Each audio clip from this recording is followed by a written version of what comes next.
Hello मैत्रिणींनो, आपल्या सर्वांची आवडती मालिका हळद रुसली कुंकू हसलं या मालिकेच्या आजच्या मंगळवार 2 डिसेंबरच्या एपिसोडमध्ये एकदम विश्वास न पटणारा ट्विस्ट आलाय. हा ट्विस्ट खूपच भारी होता. मग नेमकं असं घडलंय तरी काय? तर मैत्रिणींनो, चक्क बाळजाबाईने एक प्लॅन बनवला. आपल्याला माहितीये की काही दिवसांपूर्वी दुष्यंत आणि कृष्णाला साप चावला होता. दुष्यंतला चावला होता आणि कृष्णाने त्याचं विष काढलं होतं, म्हणून तिच्यावर सुद्धा विषाचा प्रभाव झाला. दोघांचा जीव धोक्यात होता. पण हे चक्क कृष्णाने घडून आणलंय असा प्लॅन बाळजाबाईने बनवला. तिने एका गारुड्याला पाठवलं. हा गारुडी तेथे आला आणि कृष्णाचा बर्थडे साजरा होत असतानाच म्हणाला, ए कृष्णा, माझे पैसे काढ. कृष्णाने विचारले, कसले पैसे? तर गारुडी म्हणाला, तूच दुष्यंत सरकारांवर विषारी साप सोडण्याला सांगितलं होतं ना मला, की त्यांचा जीव घ्यायचा आहे, त्याचे पैसे काढ. हे ऐकून सगळ्यांनाच मोठा धक्का बसला आणि बाळजाबाईने चक्क कृष्णावर हात उचलला की तू माझ्या मुलाचा जीव घेण्याचा प्रयत्न केलाय का, नालायक मुलगी. पण दुष्यंतने बाळजाबाईला थांबवलं आणि म्हणाला की या बाहेरच्या माणसावर विश्वास ठेवण्यापेक्षा कृष्णावर विश्वास ठेव. माझा तिच्यावर पूर्ण विश्वास आहे. ही मुलगी असं कधीच करू शकत नाही. त्यामुळे कृष्णाला खूप आनंद झाला. आढळराव सुद्धा खूप खुश झाले. तर मैत्रिणींनो, एकूणच आजचा एपिसोड खूप भारी होता. मग हे सगळं घडलं तरी कसं, हे जाणून घेण्यासाठी हा व्हिडिओ शेवटपर्यंत नक्की पहा. दुष्यंत पोपटी बनवत असतो. आढळराव त्याला पोपटी कशी बनवायची ते सगळं सांगतात. तो या माठावर चक्क चिखलाचा गोळा ठेवतो आणि मग त्यानंतर जसं शेकोटी पेटवतात तसं गवताच्या पेढीने आणि गोवऱ्या लाकडाने एक शेकोटी पेटवतो आणि त्याच्या मधोमध हा जो मातीचं भांड आहे किंवा मातीचा माठ आहे तो ठेवतो, ज्या सगळ्या भाज्या असतात. म्हणजे या उष्णतेने पोपटी तयार होईल. आढळराव सुद्धा खूप आनंद होतो. तर कृष्णाला भारी सरप्राईज मिळणार आहे म्हणून दुष्यंत सुद्धा चांगलाच खुश असतो. थोड्या वेळाने संध्याकाळ होते, अंधार पडतो आणि दुष्यंत हा कृष्णाच्या डोळ्यावर पट्टी बांधून तिला घराबाहेर घेऊन येतो. कृष्णा त्याला विचारते, दुष्यंत सरकार, मला कोठे नेताय? तर दुष्यंत म्हणतो, थांब थोडा वेळ, कळेल तुला. तो तिला अंगणात घेऊन येतो. सगळेजण तेथे असतात. बाळजाबाई, मैनावती, जयकांत, आढळराव. दुष्यंत कृष्णाच्या डोळ्यांवरची पट्टी बाजूला करतो. कृष्णा डोळे उघडते तर तिच्यासमोर जे दृश्य असतं ते खूपच सुंदर असतं. कृष्णाला जसं गाव आवडतं, शेत आवडतं, तसंच दुष्यंतने एक देखावा तयार केलेला असतो. हा देखावा खूप सुंदर असतो. शेतातलं बुजगावणं तेथे असतं. या बुजगावण्यावर कृष्णाचं गाव असं नाव लिहिलेलं असतं. हे सगळं सरप्राईज पाहून कृष्णाला खूप आश्चर्य वाटतं आणि ती दुष्यंतला विचारते, दुष्यंत सरकार, हे सगळं काय? तर दुष्यंत तिला म्हणतो, तुझ्यासाठी सरप्राईज आहे. आज तुझा बर्थडे ना. कृष्णाला मोठा धक्काच बसतो. दुष्यंतला आपला वाढदिवस माहिती आहे यावर तिचा विश्वासच बसत नाही. ती काही विचारणार इतक्यात काही मुलं तिथं ढोल ताशा वाजवत येतात. ही मुलं नाचू लागतात. प्रत्येकाच्या हातात एक गुलाबाचं फूल असतं. यांना पाहून कृष्णाच्या चेहऱ्यावर आनंद येतो. खूप छान स्माईल येते. म्हणजे खूप दिवसांनंतर कृष्णा एवढी छान हसतीये आणि तिच्या चेहऱ्यावर हसू पाहून दुष्यंत सुद्धा खूप खुश होतो. आढळरावांच्या सुद्धा चेहऱ्यावर हसू येतं. पण बाळजाबाई, मैनावती, जयकांत यांचा मात्र चांगलाच जळफळाट होतो. ही मुलं एकानंतर एक कृष्णाला गुलाबाची फुलं देतात आणि तेथून निघून जातात. कृष्णाच्या डोळ्यात पाणीच येतं, कारण जन्मल्यानंतर पहिल्यांदाच तिचा वाढदिवस कुणीतरी साजरा करतंय, तो सुद्धा इतक्या उत्साहात. तिला कुणीतरी सरप्राईज देतंय म्हणून कृष्णा रडू लागते. दुष्यंत तिला म्हणतो, थांब थांब, अजून सरप्राईजेस बाकी आहे. असं म्हणून तो चक्क या माठातून पोपटी बाहेर काढतो. कृष्णाला आश्चर्याचा धक्काच बसतो आणि कृष्णा त्याला विचारते, दुष्यंत सरकार, ही पोपटी तुम्ही बनवली आहे का? तर दुष्यंत सांगतो, हो, मी स्वतःच्या हाताने तुझ्यासाठी पोपटी बनवली आहे. कृष्णाला खूप आनंद होतो. बाळजाबाईचा मात्र चांगलाच जळफळाट होत असतो. आढळराव मात्र खुश असतात. दुष्यंत हा चक्क स्वतःच्या हाताने कृष्णाला पोपटी भरवतो. कृष्णा खूप खुश होते. तिच्या डोळ्यात आनंदाश्रू असतात. ती खूप खुश असते आणि दुष्यंतला सुद्धा ती स्वतःच्या हाताने पोपटी भरवते. या दोघांच्या चेहऱ्यावर तर आनंद असतो, पण बाळजाबाईचा पडलेला चेहरा मात्र पाहायला तुम्हाला खूपच मजा येईल मैत्रिणींनो. आढळराव आनंदी असतात, हसत असतात. कृष्णा ही दुष्यंतला म्हणते, दुष्यंत सरकार, तुम्ही माझ्यासाठी एवढं सगळं केलं का? तर दुष्यंत म्हणतो, अगं बाई, हे तर काहीच नाहीये, अजून एक सरप्राईज आहे. अजून सरप्राईज आहे. तुझा बर्थडे आपण सरप्राईज बर्थडे म्हणूया. कृष्णा खूप खुश होते. थोड्या वेळानंतर एक माणूस काळे कपडे घालून चक्क रांगणे पाटलांच्या बंगल्याकडे येत असतो. हा माणूस कोण आहे हे आपल्याला थोड्या वेळानंतर कळणार आहे. तर कृष्णाच्या घरी, रांगणे पाटलांच्या घरी दुष्यंत हा एक टेबल आणतो. त्या टेबलवर केक ठेवलेला असतो. मैनावती म्हणते, चला केक तर आणलाय. बाजाबाई ही चक्क कृष्णाचं औक्षण करते. पण कृष्णाचं औक्षण करत असताना सुद्धा तिच्या डोळ्यामध्ये एकदम वाईट भाव असतात की ही कृष्णा का माझी सून आहे आणि का मी तिचा वाढदिवस साजरा करतेय, का मला हे सगळं करावं लागतंय, तिचं औक्षण करावं लागतंय. पण कृष्णाला मात्र बाजाबाईच्या डोळ्यात प्रेम दिसत असतं, आपली आई दिसत असते. बाजाबाई तिला ओवाळते. दुष्यंत म्हणतो, चला आता केक कट करायची वेळ झालीये, थांबा मी पहिले कॅन्डल लावतो. दुष्यंत हा कॅन्डल लावतो. दुष्यंत कृष्णाला सांगतो, आता या कॅन्डल विझवायच्या, पण त्याच्या आधी एक विश मागायची आणि मगच कॅन्डल विझवायच्या बरं का. तर कृष्णाला विश म्हणजे काय ते समजतच नाही. आणि ती दुष्यंत म्हणते, हे काय बोलताय दुष्यंत सरकार, ते आता ईशाचं नाव ना काढू, आधीच ते ईशामुळे किती त्रास झालाय, मला तर खूप भीती वाटतीये. तर दुष्यंत म्हणतं, हे काय बोलतेस तू.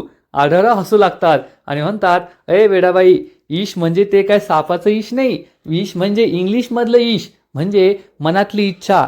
ते शहरातले लोक ना असं केक कापण्याआधी, ती मेणबत्ती फुकण्याआधी ईश मागतात, म्हणजे मनातली इच्छा मागतात. देव ती इच्छा पूर्ण करेल असं त्यांना वाटत असतं. कृष्णाला तेव्हा समजतं ईश म्हणजे काय.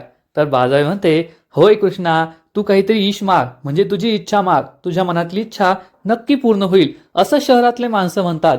मला काय त्यातलं जास्त माहीत नाही. तर मैनावती कृष्णाला म्हणते, वय कृष्णे, घे मागून काय ईश मागायची ती, कारण यानंतर तुला बंद संधी मिळल नाही मिळल, मी असंच म्हटले, असं म्हणून ती सारवासारव सुद्धा करते. कृष्णा हात जोडते, डोळे बंद करते आणि या मेणबत्ती समोर आपल्या मनातील इच्छा व्यक्त करते.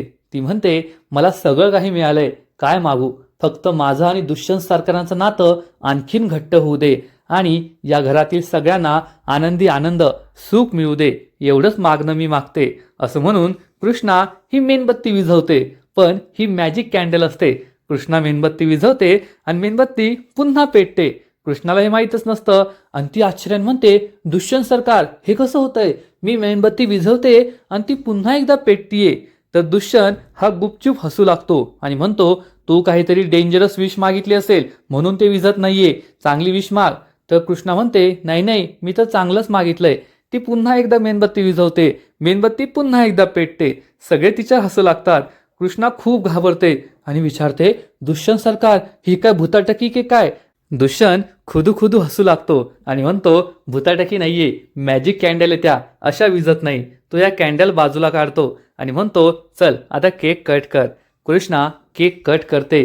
तिने आयुष्यात पहिल्यांदाच आपला बर्थडे केक कट केलेला असतो, त्यामुळे तिला खूप आनंद होतो. तिच्या डोळ्यात पाणी असतं आणि Dushyant happy birthday to you Krishna, god bless you असं म्हणून तिचा बर्थडे सेलिब्रेट करतो. कृष्णा केक कट करते. दुष्यंत तिला म्हणतो, आता भरव मला. कृष्णा त्याला केक भरवते आणि चक्क रडूच लागते. दुष्यंत विचारतो, काय झालं रडायला कृष्णा. तर कृष्णा म्हणते, आजपर्यंत माझा असा वाढदिवस कधीच कुणी साजरा केला नव्हता. दुष्यंत सरकार, तुम्हीच माझा असा वाढदिवस साजरा केलाय आणि या संपूर्ण माझ्या कुटुंबाने तुम्हा सर्वांना खूप खूप थँक्यू असं ती म्हणते. सगळ्यांचे आभार व्यक्त करते. त्यामुळे दुष्यंतलाही आनंद होतो. कृष्णा ही चक्क रडू लागते. तर मैनावती हसू लागते. आता कृष्णाचा आनंद पाहून तिला आनंद होतोय की रडताना पाहून तिला आनंद होतोय हेच कळत नाही. पण कृष्णाच्या डोळ्यात पाणी पाहून तुम्हाला सुद्धा खरंच नक्की डोळ्यात पाणी येईल, कारण कृष्णासारख्या चांगल्या मुलीचा आजपर्यंत कुणीच कधी वाढदिवस साजरा केला नव्हता. तशीही ती गावात राहते, खूप गरीब आहे. आजपर्यंत तिचा वाढदिवस फक्त बंब्याने आणि भक्तीने साजरा केला होता, तो सुद्धा शिरा कापून. पण आता मात्र पहिल्यांदाच केक कापून तिचा वाढदिवस साजरा होतोय आणि एकदम दुष्यंतने जंगी वाढदिवस साजरा केलाय. तिला एकानंतर एक सरप्राईजेस दिले आणि हे सरप्राईजेस सुद्धा कृष्णाला खूप आवडलेत. पण बाजाबाई मात्र मनातल्या मनात कपटी विचार करते की कृष्णे, काय तुला आनंदाश्रू ढाळायचे ढाळून घे, कारण आता थोड्या वेळानंतरच तुझे आनंदाश्रू दुःखाश्रू होणार आहे आणि तुझ्या आयुष्यात असा मोठा ट्विस्ट येणार आहे ना की तुझा विश्वासच बसणार नाही. दुष्यंत कृष्णाला हॅपी बर्थडे म्हणतो आणि केक भरू लागतो. पण त्याच वेळेस एक गारुडी तेथे येतो आणि म्हणतो, कृष्णा दुष्यंत रांगणे पाटील. त्याला पाहून सर्वांनाच आश्चर्य वाटतं हा गारुडी म्हणजे साप पकडणारा गारुडी असतो, ज्याच्याकडे पाळलेले साप असतात आणि तो कृष्णाला हाक मारतो. कृष्णा म्हणते, हो मीच आहे कृष्णा रांगणे पाटील, तुम्ही कोण आहात? हा गारुडी चिडून म्हणतो, वा वा, आता ओळख विसरली होय, पैक द्यायची वेळ आली आणि मला लगेच विसरली का? कृष्णा आश्चर्याने विचारते, कोणते पैक?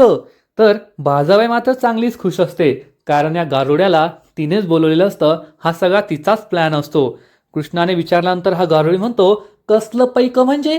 अगं आपल्या दोघांचं ठरलं होतं ना की त्या दुष्यंत रांगणे पाटलाला मारायचं, त्याचा जीव घ्यायचा, आणि त्यासाठी तू तो विषारी साप मला या घरात सोडायला लावला होता आणि त्याचंच पैक घ्यायला मी आलोय. तू तर पैक द्यायनाच झालीये. हे ऐकून कृष्णा, दुष्यंत, आढळराव या सगळ्यांच्या पायाखालची जमीनच सरकते. दुष्यंतला समजतच नाही की हा माणूस काय बोलतोय. कृष्णा तर खूप घाबरते. दुष्यंत त्या गारुड्याला जाब विचारतो, ए मूर्ख माणसा, काय बोलतोय तुला तरी कळतंय का? मी ये दुष्यंत. तर हा गारुडी म्हणतो, तुम्ही हायसा का दुष्यंत सरकार? मग या कृष्णाने तुम्हाला मारण्यासाठी प्लॅन बनवला होता. मला सांगितलं होतं की घरात एक विषारी साप सोडायचा, तो साप तुम्हाला चावणार आणि मग तुमचा जीव जाणार. त्याचेच पैक घ्यायला मी आलोय.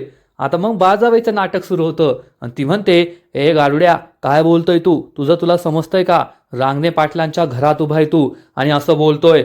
माझ्या सुनेवर पूर्ण विश्वास आहे, ती असं काहीच करू शकत नाही. तुझी हिंमत कशी झाली असं बोलण्याची?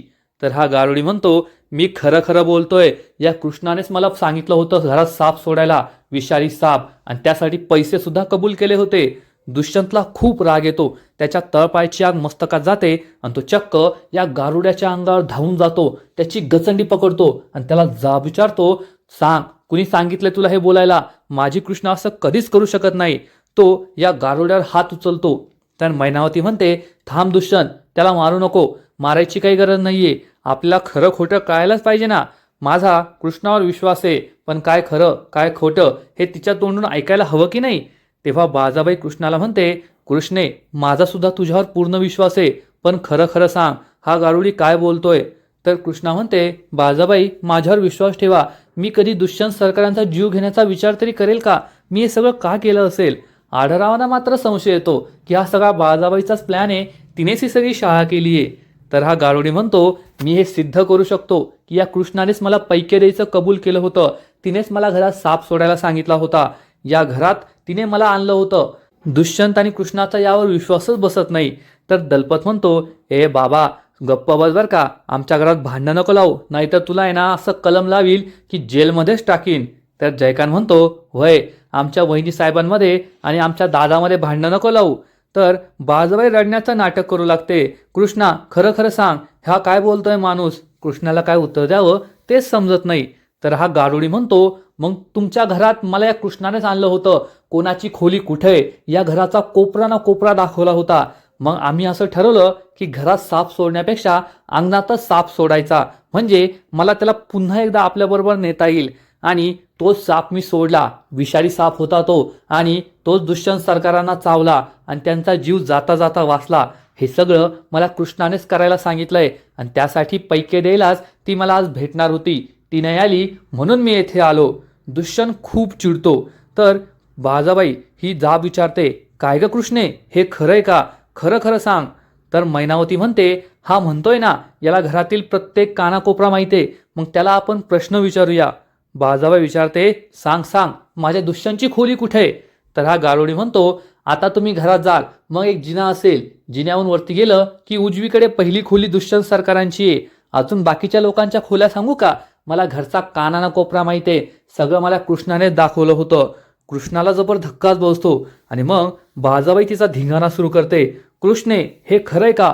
तू माझ्या मुलाचा जीव घेण्याचा प्रयत्न केला का? दुष्यंतला सुद्धा मोठा धक्काच बसतो. या गारुड्याला आपल्या घरातील सगळ्या गोष्टी कशा माहीत, त्यामुळे तो कृष्णाजवळ येतो आणि विचारतो, कृष्णा, हे सगळं काय आहे? कृष्णाला खूप वाईट वाटतं आणि ती दुष्यंतला म्हणते, दुष्यंत सरकार, तुम्ही माझ्यावर संशय व्यक्त करताय का? मी असं का करेल? तुम्हीच सांगा ना. जर मला तुमचा जीव घ्यायचा असता तर मी तुमचं विष का काढलं असतं? स्वतःचा जीव धोक्यात का घातला असता? मी असं काहीच केलेलं नाहीये. पण दुष्यंत तिच्याकडे संशयाने पाहत असतो. कृष्णा शपथ घेते, दुष्यंत सरकार, मी असं काहीच केलेलं नाहीये, माझ्यावर संशय घेऊ नका.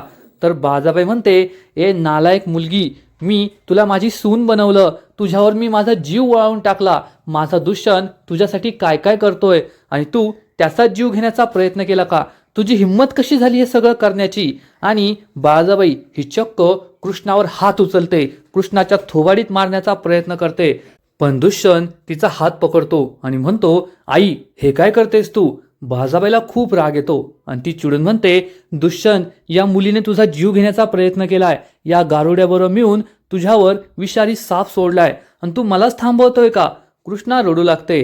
तर मैनावती म्हणते, जिला आपण रक्षक समजत होतो तीच भक्षक निघाली, तिनेच तुझा जीव घेण्याचा प्रयत्न केला.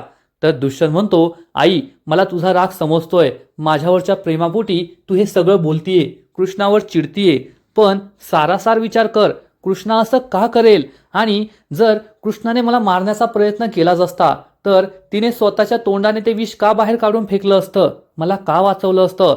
मला तर तिने वाचवलं, मला काहीच झालं नाही, उलट कृष्णाचा जीव धोक्यात होता, रात्रभर ती निश्चित पडलेली होती. जर तिला मला मारायचंच असतं तर तिने असं का केलं असतं? हा तरी विचार कर. आणि तू या बाहेरच्या माणसावर विश्वास ठेवतीये का, याची काय गॅरंटी आहे? आणि तूच मला सांग, जर कृष्णा आणि दुष्ट्याने मिळून हा सगळा प्लॅन बनवला असता तर तो येथे कशाला आला असता? आपल्याच घरी येऊन तो सगळ्यांसमोर मान्य करतोय की मी दुष्यंतवर विषारी साप सोडला, म्हणजे त्याला कसली भीतीच नाहीये, तो स्वतः हे सगळं कबूल करतोय. हे सगळं कसं असू शकतं? हे पाहून बाळाबाईची बोलतीच बंद होते, तिला काय बोलावं ते सुचत नाही. आढळरावांना मात्र खूप आनंद होतो की दुष्यंत कसा कृष्णाची बाजू घेतोय आणि कसा सारासार विचार करतोय. तर बाळाबाई चिडून म्हणते, दुष्यंत तुला कळत नाहीये, ही पोरगी जशी दिसते ना तशी नाहीये, तिच्या मनात काळ आहे, एक नंबरची निर्लज्ज पोरगी ही, आणि ती तुझी बायको बनण्याच्या लायकीची नाहीये. हिला आत्ताच ठेसलं पाहिजे, आत्ताच घराबाहेर हाकललं पाहिजे, तिला शिक्षा केली पाहिजे. तर दुष्यंत हा बाळाबाईला म्हणतो, अगं आई समजून घे ना, माझा कृष्णावर पूर्ण विश्वास आहे, कृष्णा असं काही करणं शक्यच नाहीये, हा माणूस खोटाडा आहे. असं म्हणून दुष्यंत चक्क या गारुड्याच्या अंगावर धावून जातो आणि त्याच्या सणसणीत थोबाडीत मारतो. बाळाबाईला मोठा धक्काच बसतो. दुष्यंत या गारुड्याला विचारतो, सांग तुला हे सगळं कुणी करायला सांगितलं? हा माणूस काहीच बोलत नाही. दुष्यंत म्हणतो, तू काही जरी बोलला ना, माझ्या कृष्णावर कोणतेही आरोप लावले तरी माझ्या बायकोवर पूर्ण विश्वास आहे, माझ्या कृष्णावर पूर्ण विश्वास आहे. ती माझा जीव घेण्याचा विचार स्वप्नात सुद्धा करू शकत नाही, उलट तिने अनेकदा माझा जीव वाचवलाय, त्यामुळे मी तुझ्यासारख्या माणसांवर कधीच विश्वास ठेवणार नाही. ब्रह्मदेव जरी आला ना आणि मला म्हणाला की कृष्णाने तुझा जीव घेण्याचा प्रयत्न केलाय, तरी मी त्याच्यावर विश्वास ठेवणार नाही. हे ऐकून बाळाबाईच्या पायाखालची जमीनच सरकते. तर कृष्णाला मात्र खूप आनंद होतो. दुष्यंतचा आपल्यावर एवढा विश्वास आहे, तो आपली बाजू घेतोय म्हणून ती खुश होते. मैत्रिणींनो, एकूणच हा सीन खूप भारी आहे. जेव्हा हा गारुडी आला तेव्हा सगळ्यांनाच धक्का बसला, आपल्या प्रेक्षकांना सुद्धा धक्का बसला, कारण हा एक नवीनच ट्विस्ट होता. सगळे त्या प्रकरणाला विसरून सुद्धा गेले होते, पण बाळाबाईने त्याचंच भांडवल केलं आणि कृष्णाला घराबाहेर काढण्यासाठी मोठा प्लॅन केला. पण दुष्यंत हा बाळाबाईचा कितीही मोठा भक्त असला तरी तो खूप हुशार आहे आणि त्याला जे बुद्धीला पटतं तो तेच मानतो. तो काही आईचा अंधभक्त नाहीये, त्यामुळेच आजपर्यंत कृष्णा या घरात टिकू नये. दुष्यंत या गारुड्याला म्हणतो, मला माहितीये तू सगळं हे तुझ्या डोक्याने नाही करत आहे, तर तुला कुणीतरी सांगितलंय म्हणून करतोय. मी त्या माणसाला शोधून काढणार आणि त्याला सोडणार नाही. बाळाबाई चांगलीच घाबरते. दुष्यंत त्या गारुड्याला म्हणतो, तू फक्त पैशांसाठी हे केलंय ना, म्हणून मी तुला सोडतोय. यानंतर पुन्हा माझ्या घराकडे, माझ्या बायकोकडे वाकडी नजर करून पाहायचं नाही. आणि तो या गारुड्याला हकलून देतो. बाळाबाई खूप चिडते. आढळराव तिच्याकडे हसून पाहू लागतात.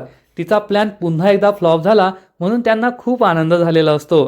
तर बाळाबाई चिडलेली असते. मैनावतीला सुद्धा राग आलेला असतो. दुष्यंत खूप चिडतो. आज पुन्हा एकदा कृष्णाविरुद्ध षडयंत्र झालं म्हणून त्याला वाईट वाटतं आणि राग सुद्धा आलेला असतो. बाळाबाई मात्र खूप चिडलेली असते. आता या कृष्णाला खाऊ की घेऊ, दुष्यंत तिची बाजू का घेतोय असं तिला झालेलं असतं.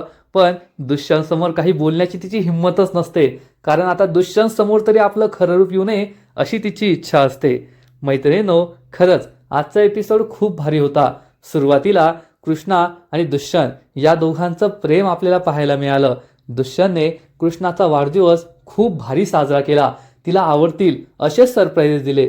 कृष्णा आपली शेतकरी मुलगी आहे, गावाच्या मातीशी जोडलेली मुलगी आहे, म्हणून तिला गावातील वातावरण आवडतं. त्यामुळे दुष्यंतने गावाचा देखावा तयार केला. शेत बुजगावणं, सगळं गावातील गवत, गाय वगैरे हे सगळं तयार केलं. आणि मग त्यानंतर त्याने चक्क कृष्णासाठी पोपटी बनवली होती. ती पोपटी स्वतःच्या हाताने कृष्णाला खाऊ घातली. कृष्णाला सुद्धा खूप आनंद झाला. आणि मग त्याने कृष्णासाठी ताशा वाजवणारे मुलं बोलवले. त्यांना कृष्णाला गुलाब द्यायला सांगितले. कृष्णाच्या चेहऱ्यावरचा आनंद हा ओसंडून वाहत होता. आणि मग सर्वात शेवटी कृष्णाने आयुष्यात पहिल्यांदाच तिच्या वाढदिवशी चक्क केक कट केला. तेव्हा सुद्धा कृष्णा खूप खुश होती. पण कृष्णाच्या आनंदावर बाळाबाईने विरजण टाकलं. पुन्हा एकदा एक घाणेरडा प्लॅन तयार केला. ज्या कृष्णाने तिच्या लेकाचा जीव वाचवला, त्याच कृष्णावर तिच्या लेकाचा जीव घेण्याचा प्रयत्न केला असा घाणेरडा आरोप तिने लावला. पण जोपर्यंत दुष्यंत हा कृष्णाच्या पाठीशी खंबीरपणे उभा आहे, तोपर्यंत कृष्णाचा कुणी केसही वाकडा करू शकत नाही. आणि बाळाबाईचे सगळे प्लॅन फ्लॉप होणार एवढं मात्र नक्की. आजचा एपिसोड तर भारी होता. मग उद्याच्या एपिसोडमध्ये काय होणार? तर मैत्रिणींनो, उद्याच्या एपिसोडमध्ये कृष्णाच्या पायाखालची जमीन सरकणारे, तिला तिच्या आयुष्यातला सगळ्यात मोठा धक्का मिळणारे, ज्या बाळाबाईला लहानपणापासून ती स्वतःचा आदर्श मानत होती की जगावं तर बाळाबाईसारखं, असावं तर बाळाबाईसारखं, आणि आज त्या बाळाबाईचा खरा चेहरा तिला समजेल की ही बाळाबाई कोणी देवी नाहीये, चांगली बाई नाहीये, तर एक नंबरची दानवी शक्ती आहे, राक्षसीने. म्हणजे ती स्वतःचं बहुरूपी आहे, सरड्यासारखे रंग बदलते. आणि बाळाबाईचं खरं रूप कृष्णाला समजणार आहे जेव्हा बाळाबाई ही मैनावतीला सांगत असेल की मैनावती, मला त्या कृष्णाला फक्त नाईलाजाने माझी सून बनवून या घरात आणावं लागलं, पण मी तिला आता जास्त दिवस या घरात नाही राहू देणार. दुष्यंतच्या मनात तिच्या विरुद्ध असं काही विष तयार करेल की दुष्यंत हा स्वतः तिला हाताला धरून घराबाहेर काढेल. आणि हे सगळं कृष्णा ऐकणार. आणि कृष्णा ही बाळाबाई समोर जाईल आणि म्हणेल, वा रे वा बाळाबाई, आजपर्यंत मी तर तुम्हाला देव मानत होते, देव, आणि तुम्ही अशा निघालात. तुमचा खरा चेहरा माझ्यासमोर आलाय. तुम्ही कितीही प्रयत्न केले तरी मी दुष्यंत सरकारांच्या मनात जागा मिळवून राहणारच, आणि दुष्यंत सरकार मला कधीच घराबाहेर काढणार नाही. तर बाळाबाई ही सुद्धा कृष्णाला चॅलेंज देईल की दुष्यंतच्या मनात मी तुझ्या विरुद्ध संशय निर्माण करणार, राग निर्माण करणार, विष निर्माण करणार, आणि तो तुला घराबाहेर काढेल. तर कृष्णा बाळाबाईला डबल चॅलेंज देईल की असं काहीच होणार नाही. मी तुमच्या नाकावर टिच्चून ठासून याच घरात राहणार आणि दुष्यंत सरकारांबरोबर संसार करून दाखवणारच. म्हणजे आता बाळाबाई आणि कृष्णा या दोघींमध्ये समोरासमोरचं युद्ध सुरू झालंय. आजपर्यंत जी बाळाबाई पाठीमागून वार करायची, त्या बाळाबाईला आता कृष्णा आपला हिसका दाखवणार आहे. तर मैत्रिणींनो, तुम्ही सुद्धा हा ट्विस्ट पाहायला एक्सायटेड आहात ना? नक्कीच कमेंट करून सांगा. आणि हळद रुसली कुंकू हसलं या मालिकेचे असेच नवीन नवीन अपडेट्स सर्वात आधी जाणून घेण्यासाठी व्हिडिओला लाईक करा, शेअर करा, चॅनलला सबस्क्राईब करून बेल आयकॉनवर क्लिक करा. म्हणजे मालिकेचे नवीन नवीन अपडेट्स तुम्हाला सर्वात आधी मिळत राहतील. खूप खूप खूप धन्यवाद.